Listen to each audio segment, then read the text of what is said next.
All right, let's build the 2026 AI Rich List. We're going to cut through all the noise and focus on the tools that an expert, after testing over 500 of them, says can actually, genuinely transform a business.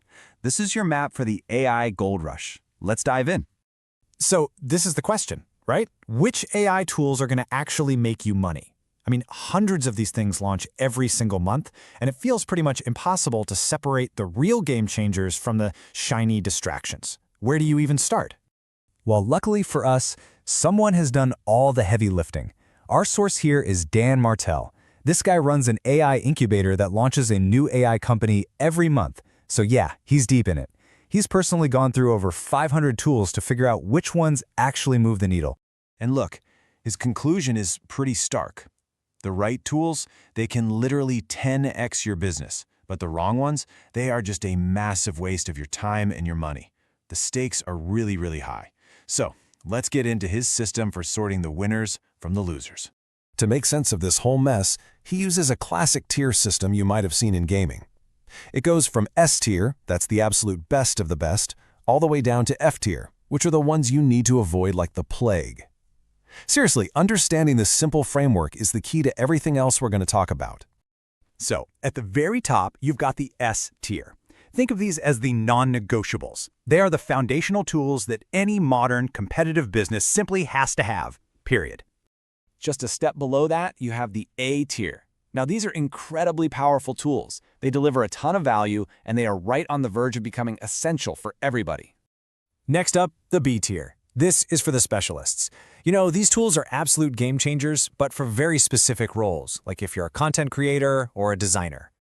Then we get to the C tier. This is the use with caution zone. These tools might solve a very specific problem for a very specific person, but for most of us, they just don't deliver a broad return on investment. And finally, at the very bottom, the F tier. The advice here couldn't be simpler. Just don't bother. These are those overhyped, flashy tools that you really need to actively avoid. Okay, let's get to the good stuff. What are those S-tier non-negotiable tools that every single business should be seriously looking at? This is your foundational toolkit for 2026. It should be no surprise that the list starts with the undisputed king, ChatGPT. And to really get a sense of its dominance, just think about this number, 700 million. That's how many people use it every single week. It's not just a tool anymore, it's become the foundational layer for AI in business. But ChatGPT is just the brain. The rest of the S tier builds out all the other essential functions. You've got Grok, the challenger, which is so powerful because it taps into real-time X data, giving it a research edge that nobody else has. Then there's Zapier, the connector.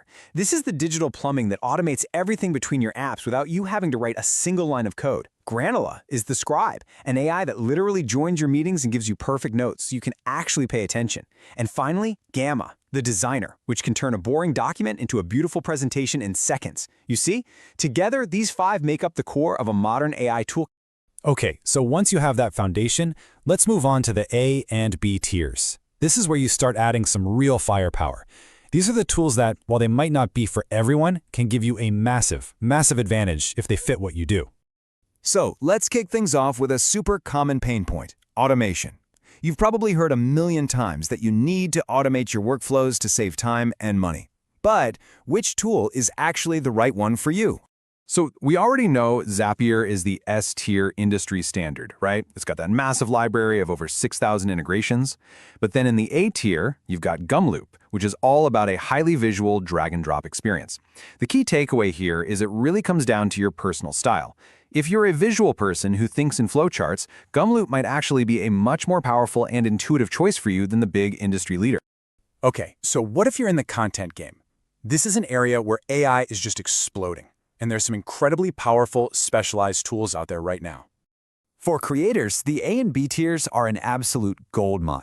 In the A tier, you've got 11 Labs for creating these hyper-realistic voiceovers. Then in B tier, you have Runway for AI video generation, HeyGen for making AI avatar videos, and of course, Midjourney for generating incredible images just from text. Each one of these is a total powerhouse for its specific creative niche.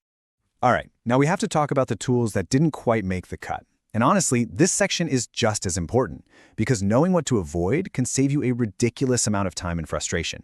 C-tier tools are usually things like features that are just bolted onto an existing platform or tools that are built for super specific niches. Like think of an AI assistant that only works inside one project management app. If you happen to live and die by that app, then hey, maybe it's great. But for everyone else, they just don't have a broad enough return on investment to be a priority. And then you get to the F tier. Our source, Dan Martell, really doesn't pull any punches on Apple Intelligence. He says, quote, "It sucks. It has always sucked. Nobody uses it. Run away." I mean, it's a pretty blunt warning against buying into that big brand hype without seeing proven real-world value first. Okay, so we've gone through the entire ranking, from the absolute best to the ones you should definitely avoid. But here's the thing. Information is totally useless without action. So let's talk about how to turn all this knowledge into a real advantage for you. This slide right here, this is the single most important takeaway of this entire breakdown. The goal is not to get shiny object syndrome and try to adopt every single tool. That's just a recipe for burnout. The real goal is to pick one tool from this list and truly master it. And the action plan for that is beautifully simple. First, just pick one. Which tool that we talked about sparked your interest the most? Second, install it right now. I mean it, right after this. Don't wait. The biggest battle is just overcoming that initial inertia. And third, commit to it. Force yourself to use it for 2 weeks, tied to a habit you already have until it just becomes muscle memory. So that leaves one final question for you to answer. Looking back at this entire list, from the foundational S tier to the specialized A and B tiers, which one tool are you going to commit to mastering first?